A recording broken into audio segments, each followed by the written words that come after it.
You're listening to the Fun Never Ends podcast with Metalhead Nelson.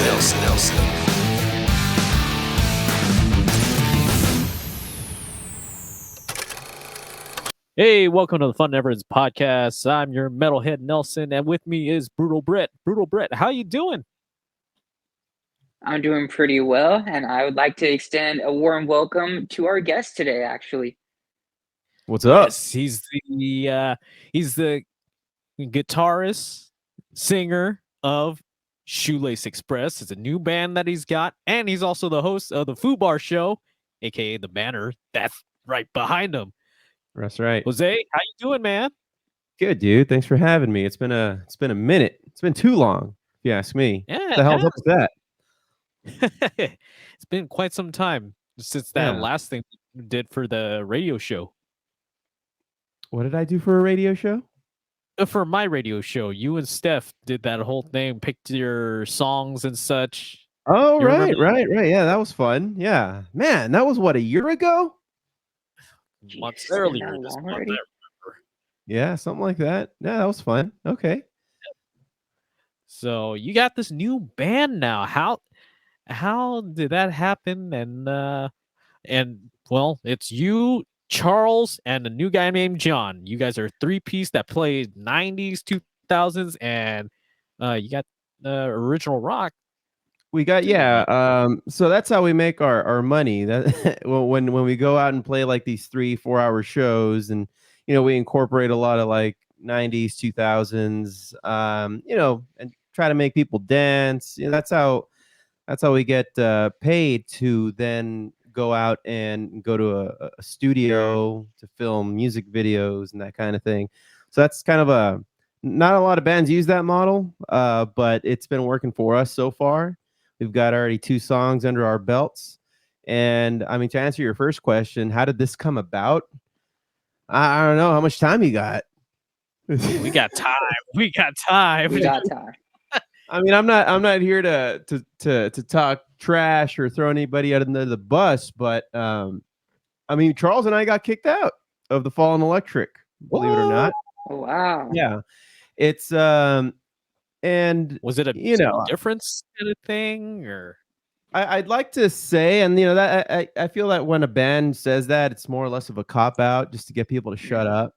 Honestly, I think it boiled down to there being a certain individual in the band who started the band a very, very long time ago, felt very strongly about how the direction of the band should go, claimed that there was maybe some writer's block happening for the course of maybe the last 2 or 3 years, in which case it made Charles and I step up and start taking over a lot of things, pretty much everything. The band, we started incorporating our ideas into it more regularly, a little bit more aggressively, and it was no longer the Jimmy Show. So to bring it back to the Jimmy Show, Jimmy kicked us out. and now he can make it the Jimmy Show as much as he can at this point. Listen, man, there was no argument. There was no fight.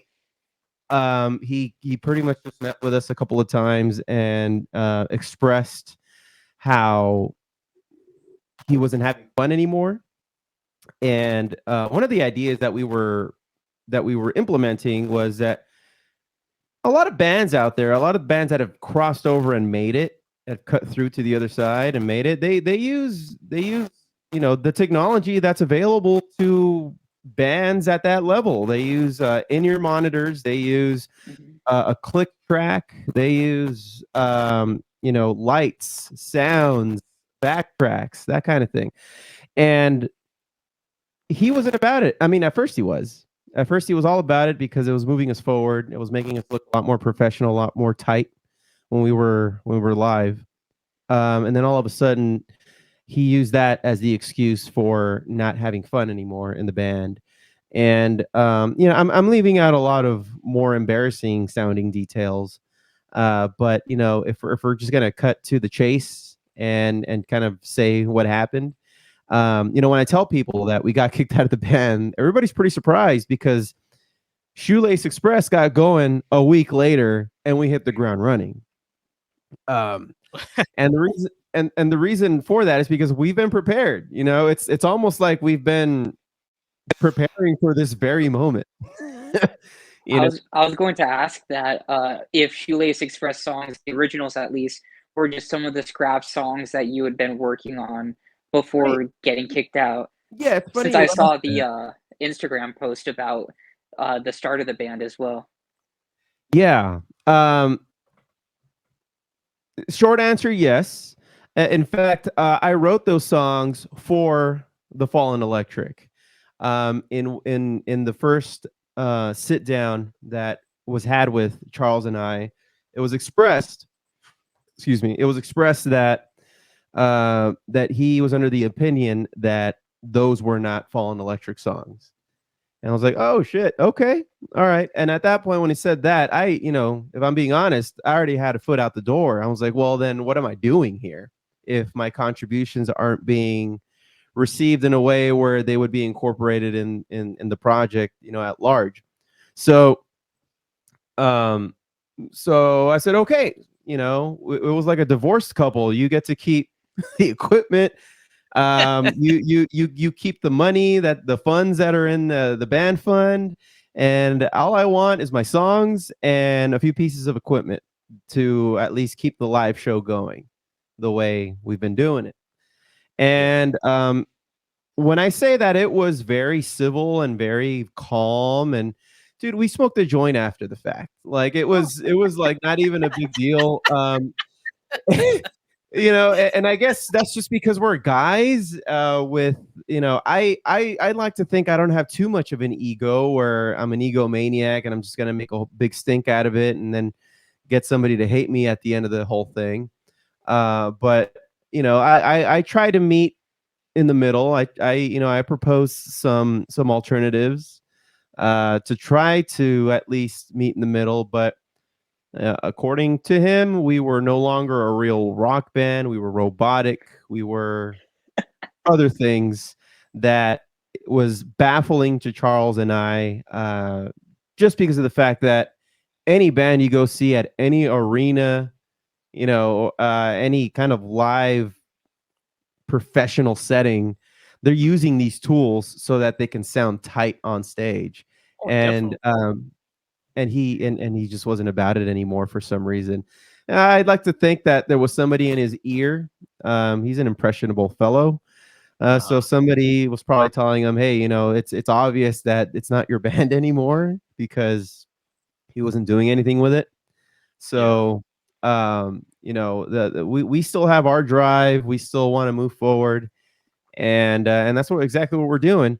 And so we pounded the pavement with trying to find another band member. We were looking for a guitarist and a bassist, and within the matter of like a week and a half, we connected with this cat on Bandmix. I don't know if you've ever used Bandmix before, but it's a Never place heard where of it. people can go to, pay a small fee and you get access to a bunch of people who have set up profiles on Bandmix looking for a band or other musicians to play with. And I checked out this guy's profile, John, and he had all the similar likes. He had all the similar influences. Apparently, he's been primarily a guitar player, Oh, but he wow. was very, very, very open to switching over to bass. Kind of, what's the bassist from Jimi Hendrix? Because he was a guitar player. Oh, yeah, Uh, Billy Cox. yeah, you go. So I'm like, and if you asked me before we found him, what are you looking for in a bassist? I'm looking for a guitar player. More or less. I come from that field of thought and skill level as well, so I completely agree. Yeah, and I guess with our genre, with our style, what we're trying to do, we don't need anybody who's gonna like slap. We don't need a Les Claypool in a band. We don't need a Flea. We don't need anything like that.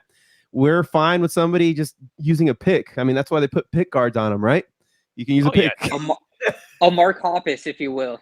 Exactly. Yeah, dude. So we found him. I think since the last time we talked, like this, Nelson, I've gotten hired as an employee of Fender. Uh-huh.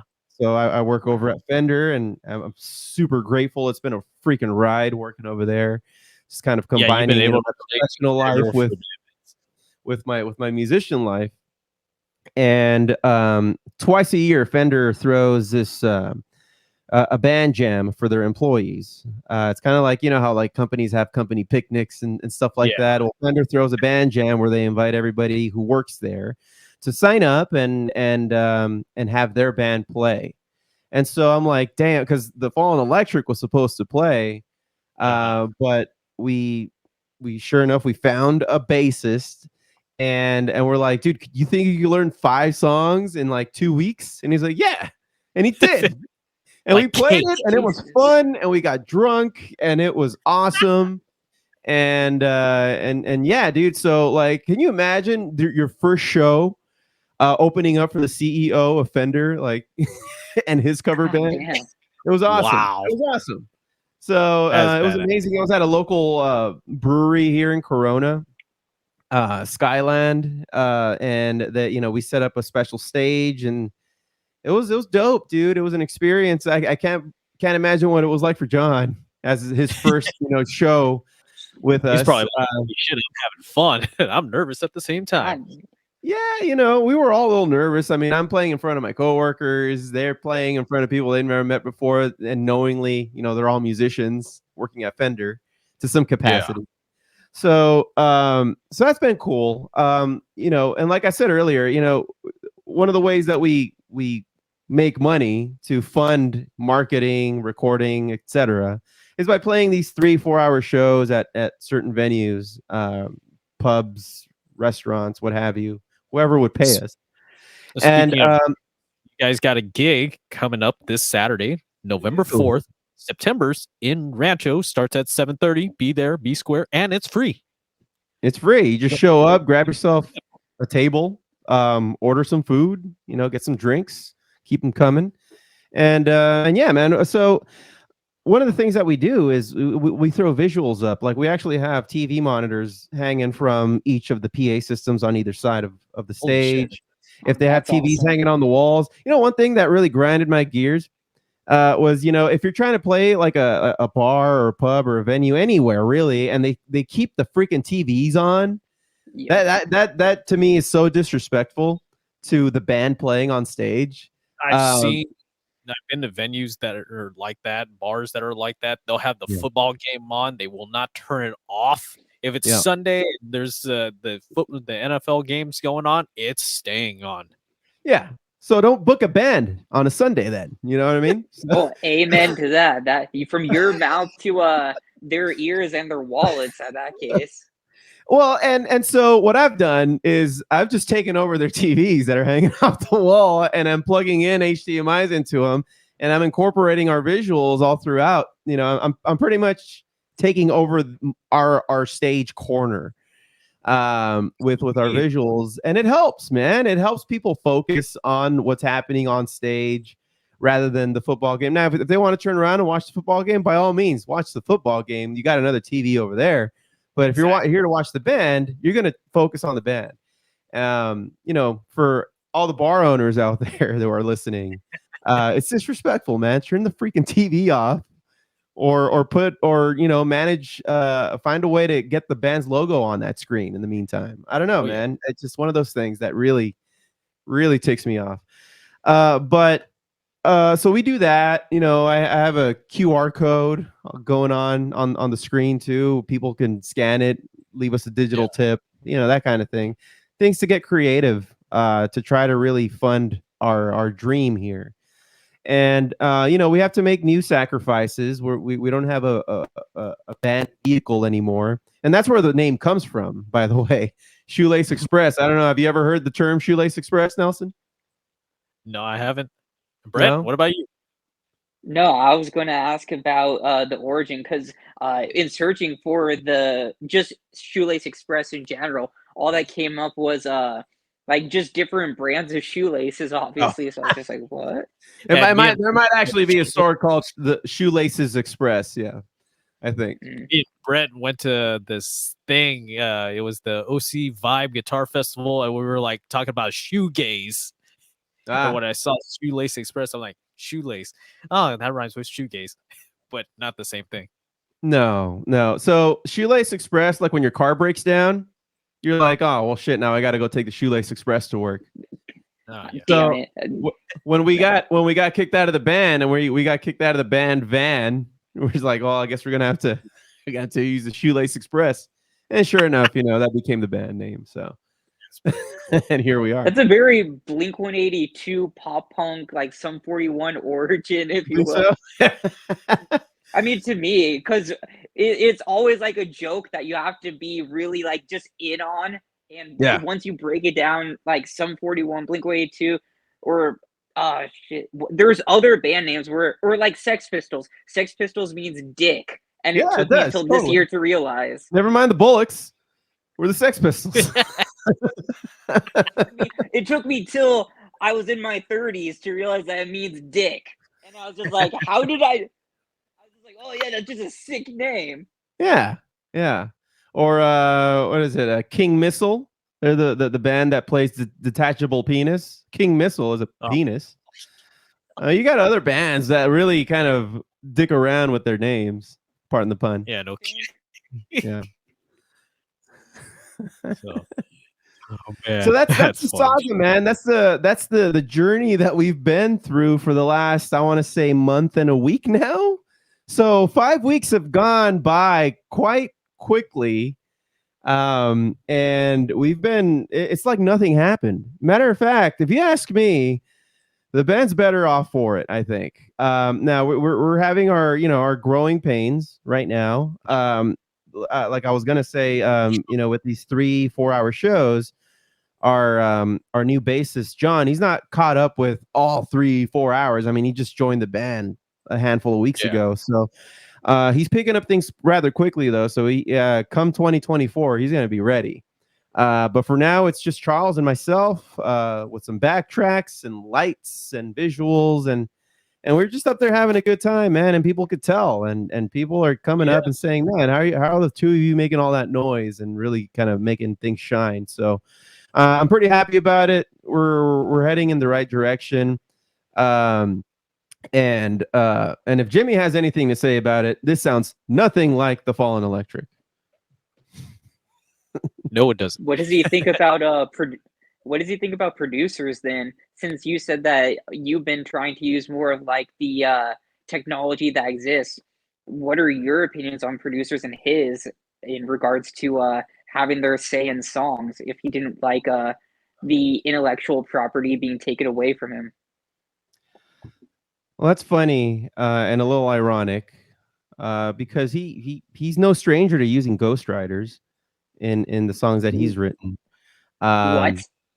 Yeah. So I think it just everything that was said in those two meetings boils down to I've noticed it's no longer the Jimmy Show. I would like it for it to be the Jimmy Show. I don't want us to hate each other. Charles and I looked at each other and we're like, all right. And we went outside and chiefed it up, and then we got on with the rest of our lives. So I mean, I don't think I said anything incorrect or false or disparaging. It's what happened, and people they've got their priorities, they have their vision and their dream, and it just doesn't jive with everybody necessarily. So he can have his band, which he founded, and he has every right to do so. But we, I just my baby back. Yeah, but we were honestly trying to contribute and do something good for the band. And it's just a shame that he didn't see it that way. But doesn't mean that we're not going to use it for our own sake.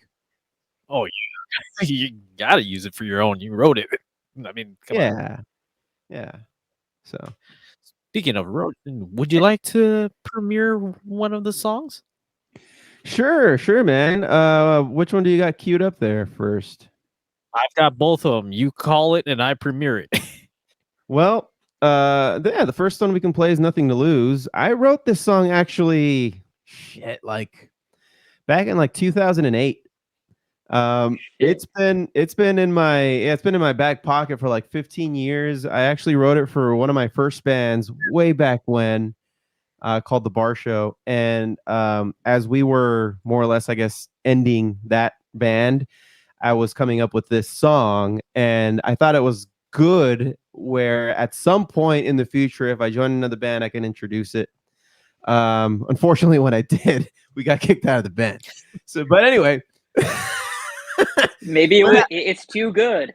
Too good.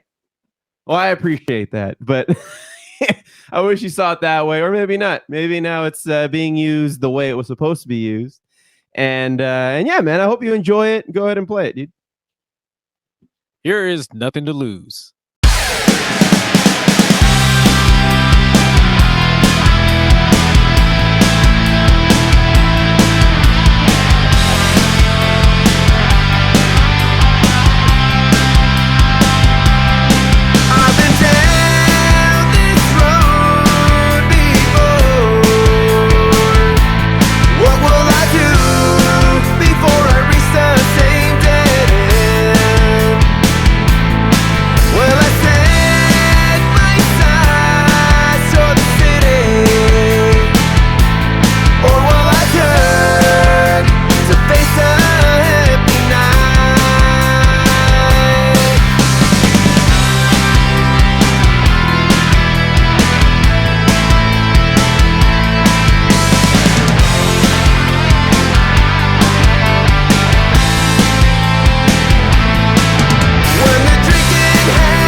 That's not a killer, man. Thanks, dude. Yeah, that one. Yeah, I've been sitting on that one for a long time, and after I think next week we're gonna reach out to some dude who can do music videos. We'll get that going, and hopefully in early 2024, you're gonna start seeing a lot more activity coming from our end, more recording and that kind of thing. So yeah. I'm I have surprised that you a had question. I'm surprised you had one of those songs like in your pocket since the bar show. You've come a long way, Joe. You come a long way, man. Oh man, By the it's been time I such a long you time. bar show and just band after band, solo project, and you know, Yeah. And I wanted to ask, you said that you've had it in your pocket since 2008. So I'm wondering how many changes it's gone through to get to the version that just played, and what influences changes. Because to me, I hear a bit of. I grew up listening to K-Rock, so I hear a lot of influence from the classic. Waking up listening to Kevin and Bean. I Yeah. hear some Britpop with some Oasis influence. Uh-huh.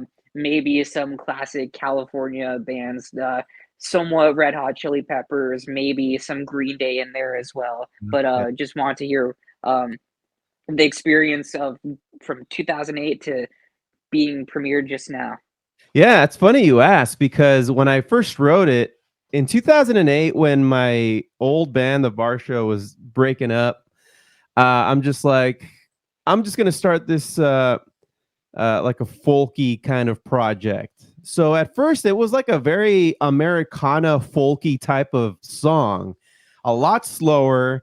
What's the song length? Like 4 minutes, something like that. Like it 4 minutes was. and 20 seconds, give or take. I'll tell you right now. I really Yeah, strive it for was about like 420 on a lot of these. Okay. 421. You had like 3 seconds I left. missed it by a second. Oh, we got to clip it. All right. Well, that's good to know. No. So, yeah, I was very in 2008. I had this like Tom Petty trip, and Bob Dylan and old country music, not none of this new stuff, but like your John Denver and things like that. I was beginning to appreciate those a little bit more. Um, and I'm like, I'm gonna do this folky thing. And so this song was like almost 6 minutes long, is because of how much slower it was. It was it was an acoustic guitar, a stand-up bass, and a tambourine. Holy crap. The very first recording. The chorus, for the most part, the lyrics are more or less the same. The original chorus, though, in that original recording, rather than it saying "I've given it all I've got, but there ain't no loving me," Yeah. the original chorus said, "They tell me to look to God, but there ain't no loving me." So it was the song kind of. I was listening to REM as well. Their song "Losing My Religion" kind of it did a lot to inspire the writing of this song, lyrically at least. So the song's pretty much about stepping away from my upbringing and just being my own person. Not really subscribing to what my parents were trying to get me to do, faith wise or culture wise or anything like that. So that's pretty much what the song's about. And at a certain point, when you try to remove yourself from the old you and really try to build a new life from everything you've experienced up to that point, I'm like, well, I got nothing to lose. Let me see what else is out there. And that's kind of where the song was born from. Especially after breaking up with your band, there's a lot of feelings going through your mind. So as far as all the other influences that you pointed out, yeah, dude, I grew up on K-Rock too. Kevin and Bean was something I listened to daily. Shit, if I didn't listen to it live, I even downloaded the podcast. I would listen to them all the time. And so a huge influence on me, everything that they would play, everything that K-Rock would play all throughout like the mid to late 90s into the 2000s, when we were coming of age in the early 2000s, everything that they were playing there. I mean, yeah, my favorite bands being Rage Against the Machine, Stone Temple Pilots, Yes. Muse, Green Day, Blink to a certain extent. The Offspring were a huge influence on me. And if we're really trying to get into the meat and potatoes of like the influence of the song, we're talking like Bad Religion and Social Distortion. So yeah, I mean you're hitting it right on the head right there with everything that you've pretty much said. Let's just call it from 95 to the 2005. Anything that was on K-Rock. Everything that was played. Yeah. Yeah. Just from hearing like the covers that you guys did to finally getting to hear more of the originals, I was just like, this is the sound of growing up, or a Tony Hawk Pro Skater soundtrack song to me. Yeah, I can actually see it in a video game. I'm not gonna lie. Yeah, dude. So thank you, by the way. And it's funny, I just saw Tony Hawk play with Goldfinger last weekend when we were Young Fest in Vegas. That was cool. Oh, I brought that up to Brett. He has so much to talk about with you regarding that. How was that experience with you and Steph? And talk about it. It was dope, dude. It was dope. We went. It was unlike last year where we didn't even get in because there was high winds. And for those who share in our pain there, last year they had to cancel like 10 minutes before the festival was even supposed to start because there was high winds. There weren't high winds from where we were standing, but whatever, if the fire marshal says no show, then there's no show. Which makes sense too, because after experiencing this year's when we were Young Fest, there's a shit ton of like pyrotechnics and bunch of shit that if it was knocked over by wind, a lot of people probably could have died. So, all the pyro. Was that? All the pyro, man. Oh yeah. And so watching all these bands that I didn't get a chance to see way back when. I mean, I've seen the Offspring plenty of times, through Warped Tours and things like that have come through. But that brings a lot to talk about as well. That tour being pivotal and everyone calling When We Were Young the Warped Tour revival.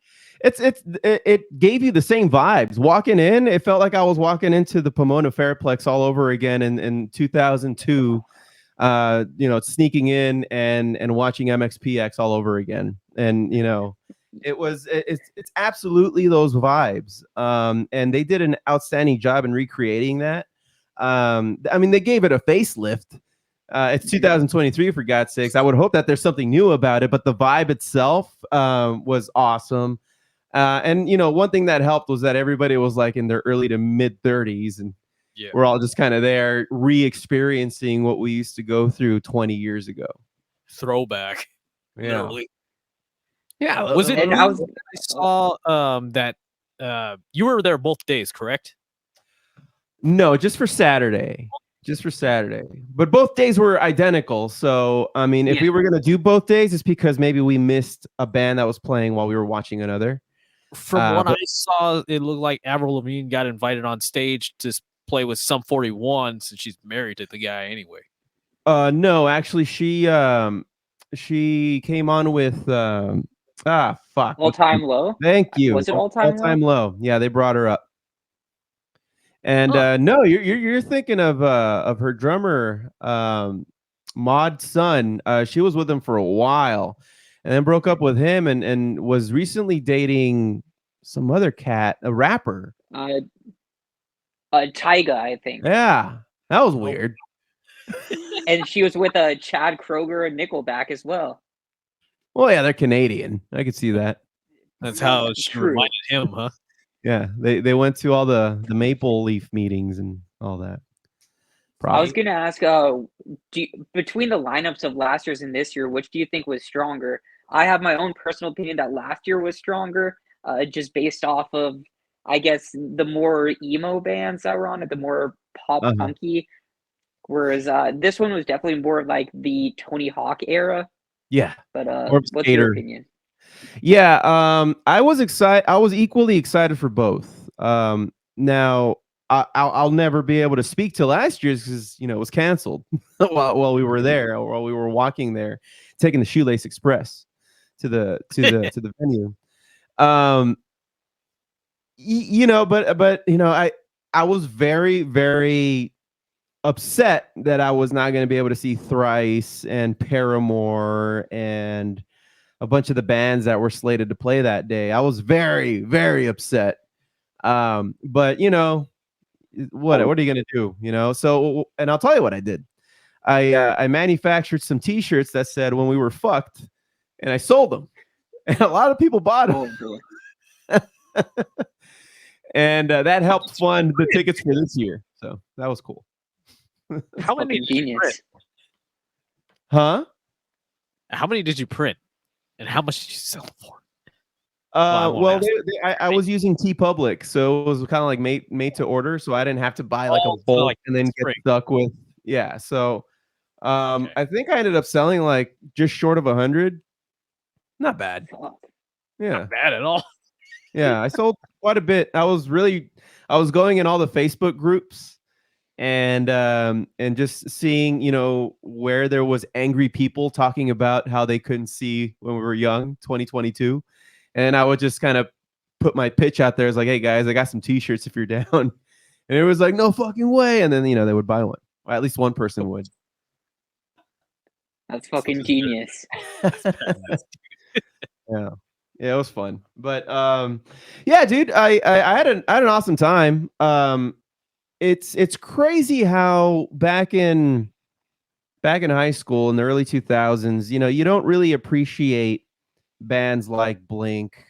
You're almost a little too cool for school, because it is simple music. When it's kind of stripped down to a guitar part, it's not very difficult to play. As a guitar player, maybe I just I rolled my eyes and were like, all right, they're not that talented. But as I grew up more and more and more, I'm like, these are really good songs that they're doing so much with 4 to 5 chords. And the lyricism is really, really, really good. This new album that they just came out with is impressive. I think that it really ties in everything that they've been doing since the beginning, really. This is their new step, their next step. The fact that they all came back together because Mark was having cancer was somewhat inspiring. And they have it in one of their new songs too. It doesn't take a sickness or planes falling from the sky, just do it, man. So it's nice. It's nice seeing them come back. Their live show was amazing. Pyrotechnics and visuals was awesome. Same thing with Green Day. They did an outstanding job. I've seen them a couple times already. The Offspring, one of my favorite bands of all time. It was like the trifecta of pop punk, man. It was like Offspring, Bam, Blink, and then and Green Day. To me, at least growing up, those were like the 3 main pop punk bands to me. I don't know about you guys, but My first show was Newfound Glory, MXPX, Good Charlotte. This is actually a shirt from that tour. there It you was go. 2003. And all of them, they were there. They were there. Yes. all of them. I think the only one the Movie Life played too. That whole tour was there. Yeah, they were there. So That's fucking insane. it was a dope show, man. It was a dope show. We walked. The one critique I'll give when we were Young Fest is to just get their shit together with the entrance. Trying to get in was hell. So much so that we missed a couple of bands. How long did it take? Like about an hour or so? Solid hour at least. Yeah, to just get to the front. And we had like GA Plus passes where GA Plus has their own line, and even that was all the way to the back. Like it was ridiculous. And the poor, I mean, I'm not bagging on the security, but like they just had some like really skinny kid trying to conduct traffic there, and with no gusto. Like, he wasn't going to command 1,000 people on an asphalt. It's like you call Intercon and have them send over. You're like a rookie. Yeah, you call the Undertaker. Like you call the biggest guy you got and put him out there. But anyway, as soon as we got in, we saw something corporate. It was the first band we saw. I then went to go see Michelle Branch. I love her so much. She was awesome. Seen her. Did you get to see the band No Pressure? It's the singer from the story so far playing Blink-182 inspired music. No, I didn't. But I was watching someone else at the time. There was no time where there wasn't a band that I mean, there was a lot of conflicting schedules. Let's just put it at that. Yeah. multiple stages, of course, right? There's 4 stages, but at least there was 2 here and 2 here on this side. When one ended, the other stage Wow. came on. So it was like no one stage, at least on that side, was conflicting with each other. Like And when this one was, is- when one was playing, the other one was setting up. This is at the Las Vegas grounds right there by Fremont Street, if I'm not mistaken, right? Yeah, I think it's right across the street from like Circus. Okay. I've Yeah. been to that. Nice. What did I see? I saw Dokken and Queensryche right there. Yeah, it's a cool Same. spot. Big spot. Yeah, really cool. Just need a rotating stage. That would, yeah, in which case they would only need 2 stages Exactly. if they can rotate them. But yeah, they're Yeah. doing the 4-stage thing. That seems to work out okay. It made for a really amazing night. I was, man, I you know, back in 20 years ago, Four Loko was the thing to drink. If you remember that. Yep. Oh, yeah. These days, dude, you go to when we went, because this gave me Four Loko vibes. It was the beatbox. The beatbox drinks. Have you had one? 11.1 to fucking volume. 11.1% per box. It's literally like a cardboard thing. You know, you can throw a straw in it. It's like you got your little juice box on you. But that thing ain't no joke. I had like 3 of them, and I was having a great time. Steph, she was done. She was done. I hadn't seen her that drunk in a long time, which was kind of fun. So Oh my god. yeah. Yeah, I haven't had that. I haven't had a drink in quite some time. The last thing I remember is either Boone's, wine coolers, and Mad Dog 2020. Ooh, that. Yeesh. I've been straight edge since 14, so I'm just gonna have to live through you guys. Okay. Yeah. Well, it's probably for the best, dude. Don't listen to us. It's my blame my sister. She told me about Throwdown in the Orange County hardcore scene when I was 13. Yeah. I was just like, this shit fucks. This is they're moshing and they don't do drugs. What the fuck is wrong with these kids? Yeah, dude. I ain't gonna hate on that. I mean, and I don't drink like I used to. And Nelson, you know, I used to drink quite a bit. Yeah, I think we both used to drink. I could throw them back in the day. I mean, shit. Like even let's just rewind it. Only like just pre-COVID, 2019. Okay, Mr. Bart. When I was just playing shows with my band at the time, and people would come up, and the one way that people would tip us is by giving us beer. By the end of the night, I'd be on year like number 12, and I'd be fine. But I can't do that anymore. That's just getting older. I'm still the person that encourages people to drink and smoke because I'm like, I don't do it. You gotta do it for me. Yeah. Smoke Live when you got. vicariously. Exactly. You gotta. Yeah, man. So, Take so yeah, it was a great time. high shot. Who was the standout besides the main ones in which you talked about being the trifecta? Like, was there anyone that surprised you or that you caught a glimpse of that was like, oh shit, this fucks? Well, I left because Steph was too drunk to move. I left her. I just left her on the floor somewhere, and I'm like, I'm gonna go get ice cream. And then when that was happening, 30 Seconds to Mars was on, and I've seen them already 3 times. So I'm like, that's cool. He's a fucking freak live. Yeah. He's something else. Since we're on the subject of 30 Seconds to Mars, have you guys seen that whole Chad Smith thing where he's drumming to 30 seconds to kill? And he just gets it right away. Just like it's in 3, bah, right into it. That's perfect. Crazy. Yeah, that was dope. But then I walked back over to the other side, and I who was playing? Simple Plan. And I haven't heard them in forever. And I was waiting for them to play the Scooby-Doo theme song, but I guess I was getting ice cream. My Steph, she said that she heard it, so that was all right. On a similar note, Bowling for Soup did the Phineas and Ferb theme song Yeah, with I heard that. Dr. Doofenshmirtz. Oh Mhm. wow, Yep. So that was dope. that is badass. Right on. Oh, yeah. What about Yeah, I mean, the Ohana Fest too? How was that? I liked it. We only went for the Sunday night where Foo Fighters were headlining. It was interesting. I mean, I still enjoyed myself, but there was something about the Foo Fighters that day, or something with the crowd. I think there was somebody who had like some like an injury or a health thing happening in the pit, so they kind of had to slow down the show a little bit for a few minutes. But to me, it kind of looked like they were a little tired. Um, I mean, they've had a hell of a last couple of years. Let's just, Oh, I'll cut them some slack. Ever since they lost Taylor, they've it looks like they've all been through some shit. So but Foo Fighters is one of my favorite bands of all time. I'm gonna cut them some slack and say I still enjoyed the songs.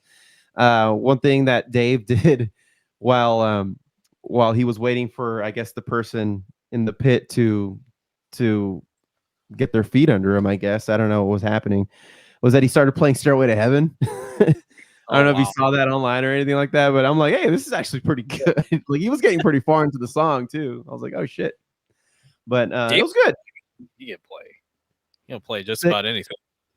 Oh yeah. Yeah. I mean, and that guy, he's the ambassador of rock and roll. He's I agree. he's the champion of rock and roll. He doesn't necessarily have to belong to your genre, but he represents the electric guitar, the bass, and the drums, and the spirit behind why people like that get together to play music. He even did drums for he did drums for Boy Genius last night at the Hollywood Bowl. Yeah. Crazy. Yeah, he's so busy. I mean, and people don't realize that he played on all kinds of albums, like metal albums. He played for Queens of the Stone Age. Scream, the DC hardcore band. Yeah, them Crooked Vultures. Oh yeah. Yeah, dude. So and one of the all-time greats. I forgot the name of it. They were on Kimmel for like a bit. It was when Taylor was still in that band too.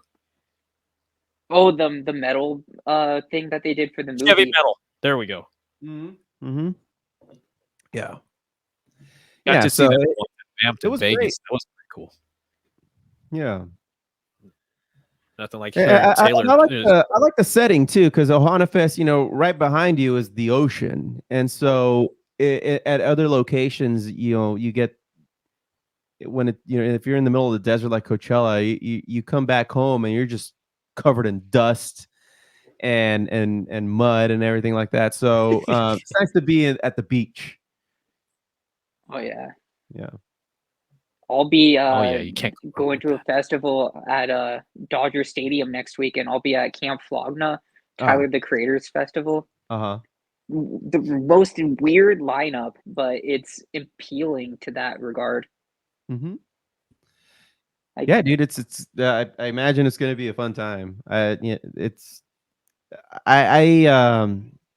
know. I can't quit. If there's more venues that are not like in the middle of the desert, I'm pretty much there. I just hate ones with asphalt. Asphalt just ruins it too. Yeah, it's too hot. Way too hot. No matter, I think in California, just no matter what time of year it is, any festival on asphalt, you're just like, all right, I'm gonna just be dead by like 3 hours in. But you're not in the desert where it's like 113. That's even worse with a blaring sun. Yeah, you're in whether you're in Arizona or Nevada. Yeah, and Ohana Fest, it could have been hotter, but still, like, they were smart enough to put down AstroTurf or artificial grass on places where there would be asphalt. So that was smart of them to at least soften the blow of the sun beating down on you. Definitely. That's a smart move. Other venues could learn from that and other festivals too. Hell yeah. Turf it up, man. or just have it inside. Like, what's your opinion? Do you feel that watching a band outdoors versus indoors makes a difference? Because I think just anything indoors, you get a much more intimate feeling. The sound is better because it's not just a mobile PA. Yeah, I would agree that there is. You can produce a show a lot better and a lot tighter indoors. You have more control over the environment for sure. It does make for a better show. What I would say about the outdoor show is now the camaraderie that you have with the other attendees. So it is a different experience, but I think for the right reasons. So I wouldn't say one is better than the other unless you're just focusing on one aspect like sound, or production quality. True. I got a So question for both of yeah. you guys. Yeah. Okay, when it comes down to festivals and regular shows, would you rather see your favorite band at a festival with like 100 other bands, or would you rather see your favorite band in like an intimate setting? I think that's a rhetorical at that point. Well, if they're my favorite band, I would have already seen them in an intimate setting. True. So I wouldn't mind seeing them with other cool bands, I think. I only asked It that 'cause, depends like, on how hit tired. list, because the timing of certain, you have so many bands, and then the time constraints is plug in the next band and the next band. You can only pick so many songs, and that's where I'm trying to get at. Yeah, it's true because they're not going to play their full set. It's usually going to be an abridged version of what they were going to play. But sometimes if a band likes their fans, they'll pick the bangers, and that's what they'll play. So if you're Radiohead, you're not going to do that. And also depends between, because if it's just a club show, you'll see them. They'll get on at 10. If it's a festival, it could be 2 a.m. Yeah, That's true. Yep. So it depends. If I'm tired, no, it's not gonna be a festival. If I had to pick, definitely the club show because I like to be in bed early. I can't fucking do the late shows, the late festivals anymore. Yeah. No, you're right. If you guys could throw your call your 5 headliners for a festival, both of you, and your top 5, and who's going dead last to headline. Co-headlining, but you gotta have your dead last one. You go first, Joe. So, what order do you want them? The opener to the headliner? Opener to headliner. And you want 5? 5. Or do 3. Do 3. That's even harder. Okay. Now I gotta turn it down to 3. Well, I'll give you 5. How's that? All right. So it would actually be easier to give you the headliner first and get that out the way, and then work our way back down to the opener, because it gives me time to think. So the headliner would be Rage Against the Machine. They're my all-time favorite band. Number 2 would be Pearl Jam. That would open up for them. Number 3, even though, well, I'll say Queens of the Stone Age would be number 3. Number 4 would have to be, this is tough. And one reason, there's another dimension to this, because Scott Weiland is no longer with us, but Stone Temple Pilots would come on. Dude, we got to see that intimate show. That was great.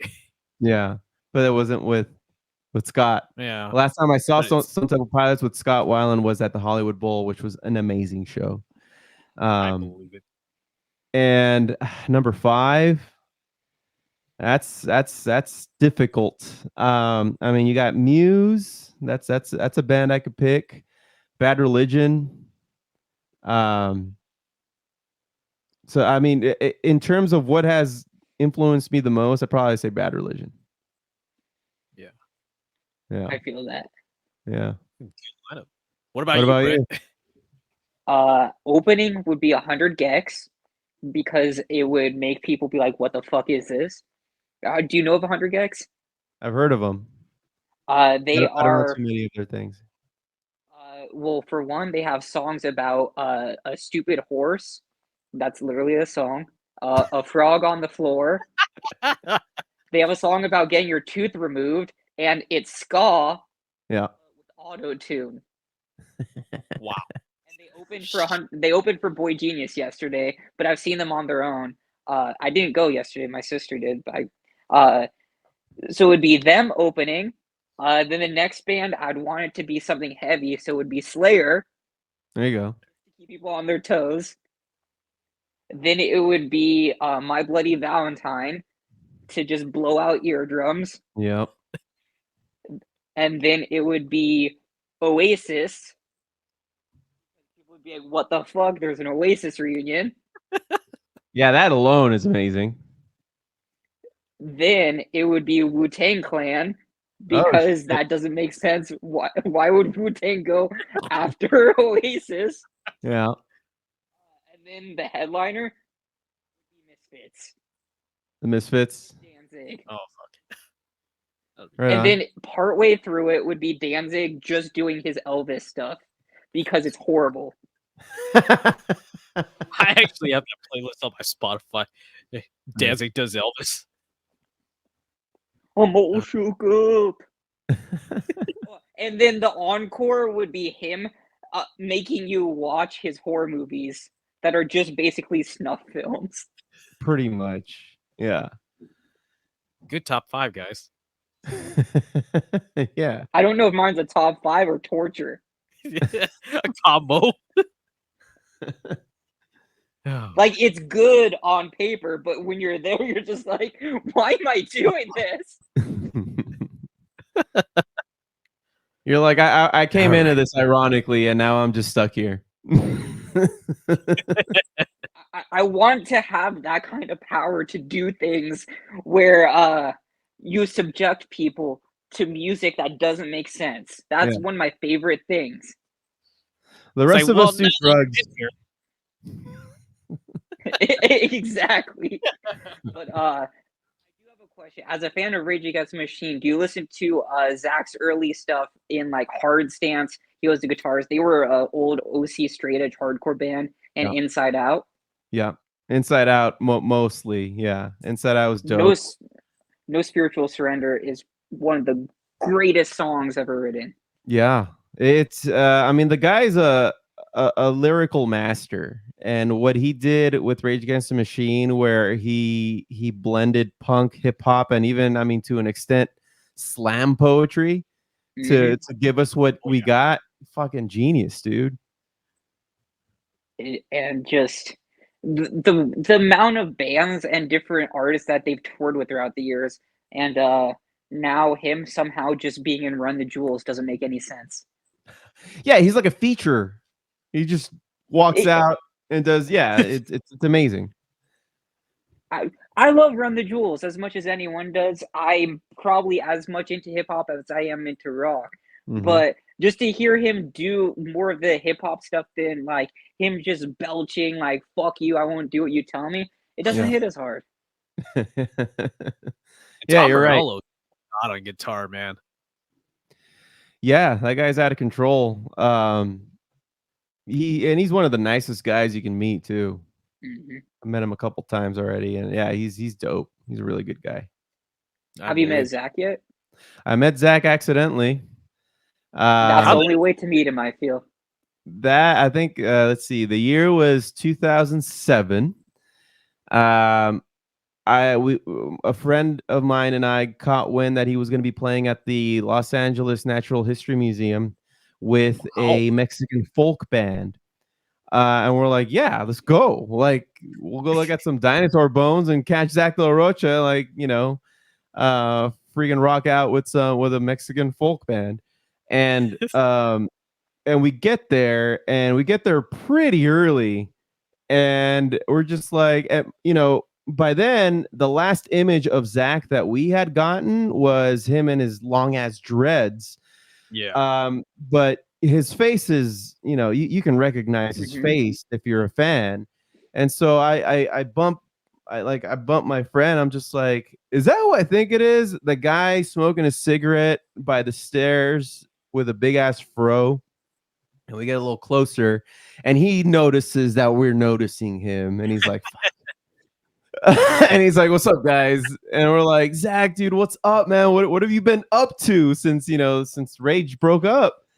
And he's like, "I've been in South America, just kind of hanging out and really connecting with the people down there." And it all happened so fast that we didn't even get like a chance to pull out a camera for a photo op. So because also Hey, one of his we got the memory, and he was pulled inside by one of his people. It's like, you got to get ready, like we're ready to start the show real soon. So but the fact that we shook his hand, we got to chat with him for a few seconds, it was super dope. So he was cool, man. I really liked him. That beats my story. Mine is just I ran into him at a hardcore show. He goes to see like Youth of Today and stuff like that often. It was at Che Cafe in San Diego. Youth Sick. of Today randomly played there. Right on. Oh, wow. But That's Yeah. crazy. they randomly have just like bigger or legendary acts play there, just like oh yeah, this is what used to play here back in the 80s and 90s too. Nice. And Very cool. another band I recommend. I don't know how much you're into hardcore outside of stuff like that, but those 80s and 90s classics, they have a hold on me unlike any other. Yeah. Not as much as I maybe used to be when I was a lot younger and more angrier. Same. Yeah. All right. We're going to wrap this up. Anything else you'd like to add, Brutal Brett or Joe? Floor is yours. Man, I just thanks for having me on. Thanks for playing the music. Are you still gonna play the other one, by the way? Yeah, we'll play it. We'll play it right now. You go ahead We'll play it and out? introduce it. We'll play it right now. I know, but we'll play it out, man. That one probably won't come out for a little while. But it's one of my newer songs, No Way. And it pretty much talks about how it's about like mental health and how you're not gonna let other people try to dictate what you're trying to do with your life. So if I did all this for nothing, like, just at the very least, don't pity me. It's it's what I want to do. So that's kind of like the message behind that song. And like I said earlier, I wrote it for my last band, but here we are. And I think that it's now being rebranded in a way where it's kind of like a success story rather than just another sad song with a band. So it's probably my favorite song that I've written, one of my favorite songs that I've written to date. It's a fun song, and I was listening on the drive home, and I kept hitting the go back, play it again, play it again. Yeah, all right, it's a fun one. This is.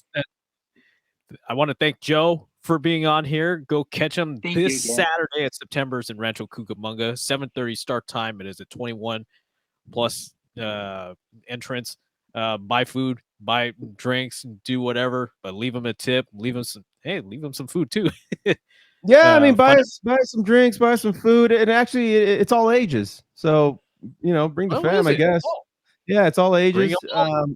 Yeah, September's in Rancho Cucamonga. You can check us out at Shoelace.Express. That'll take you to our social media. No .com, no nothing. The dot is between the two words. Shoelace.Express. Or you just go to look up Shoelace Express on Instagram and Facebook, and follow us, please. Follow, like, subscribe, all that good stuff. And do the same for the Foo Bar show. Those guys kick ass. Those foos kick ass. Yeah, the podcast. We haven't done a podcast in a little bit. We're in a bit of a hiatus. Steph's been going to school, so that's been taking up a lot of her time. But yeah, I think we're gonna do one real soon. Another episode. Probably talk about this what just happened now. So Good, man. All right. yeah, tune in. for- At least subscribe to it on wherever you get your fine podcasts. All right. All right. For myself, Joe, and Brutal Brett, this has been an episode of Fun Never Ends Podcast. Playing you guys out. This is Shoelace Express with No Way.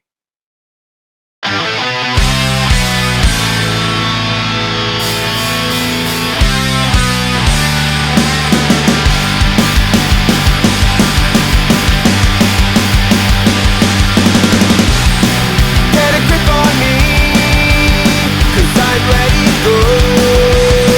Agree to disagree, all outside of the throat. Don't need comforting, don't need to speak my woes. Don't need a compromise, don't need this anymore. No way in hell can I fake my way around this. It's hard to tell if I knew this all along. Don't blame me if I did all this for nothing. My soda sound, no way in hell. I cannot say things anymore. Take my name to drag on the floor. Say those things you told me before. The lies that went ignored.